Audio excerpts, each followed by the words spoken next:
Hello everyone, आज हम पढ़ने वाले हैं ट्रांसफ़र ऑफ लर्निंग। ये टीचिंग एप्टीट्यूड का बहुत इंपॉर्टेंट टॉपिक है और इस बार यूजीसी नेट में पूछा भी गया था ये। तो ट्रांसफ़र ऑफ लर्निंग क्या होता है ना, जब आप कुछ लर्निंग एक सिचुएशन में करते हो और वो लर्निंग आप दूसरे सिचुएशन में भी अप्लाई कर सकते हो। मतलब जहाँ पे आपका लर्निंग एक सिचुएशन का ट्रांसफ़र हो रहा है टू एन अनदर सिचुएशन, उसको हम कहते हैं ट्रांसफ़र ऑफ लर्निंग। मतलब इसमें दो तरह का ट्रांसफ़र ऑफ लर्निंग बेसिकली होता है। पहला ट्रांसफ़र ऑफ लर्निंग आपका होता है लो रोड ट्रांसफ़र और सेकेंड होता है हाई रोड ट्रांसफ़र।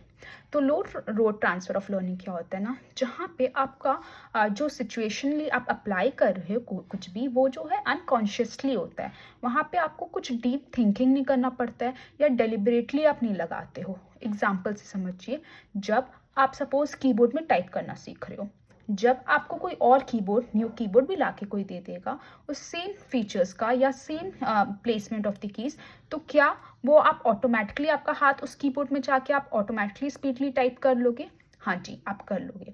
मतलब यहाँ पे हम लोग का जो सिचुएशंस है वो सिमिलर होता है इन लो रोड ट्रांसफ़र। मतलब अगर हम फर्स्ट सिचुएशन में कीबोर्ड में टाइप कर रहे हैं तो हमारा सेकंड सिचुएशन भी हमारा सेम होता है, that is typing in a keyboard.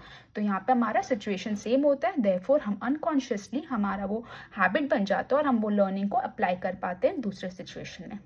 On the other hand आपका होता है हाई रोड ट्रांसफ़र। अब हाई रोड ट्रांसफ़र में क्या होता है ना, आप डेलिबरेटली कुछ नहीं कर रहे होते हो। मतलब यहाँ पे आप डीप थिंकिंग करते हो, क्रिटिकली थिंकिंग करते हो, कॉन्शियसली सोचते हो, तभी आप एक सिचुएशन से दूसरे सिचुएशन में कोई भी काम को कर पाते हो। एग्जाम्पल के लिए आप अकाउंट्स में बैलेंस शीट बनाना सीखते हो। अब ये आपका क्या हो गया, थ्योरेटिकल नॉलेज।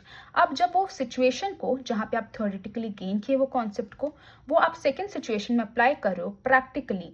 मतलब जब आप एक्चुअल में वो सिचुएशन बैलेंस शीट बना रहे हो किसी कंपनी का या आप आईटीआर फाइल कर रहे हो, तो वहाँ पे आपको क्या करना पड़ता है, आपको क्रिटिकली सोचना पड़ता है, आपको कॉन्शियसली सोचना पड़ता है और तभी आप वो जो आपका लर्निंग है उसको अप्लाई कर पाते हो प्रैक्टिकली। तो ये होता है आपका high road transfer of learning. I hope आपको समझ आया होगा कि ट्रांसफ़र ऑफ लर्निंग क्या होता है एंड उसके टाइप्स।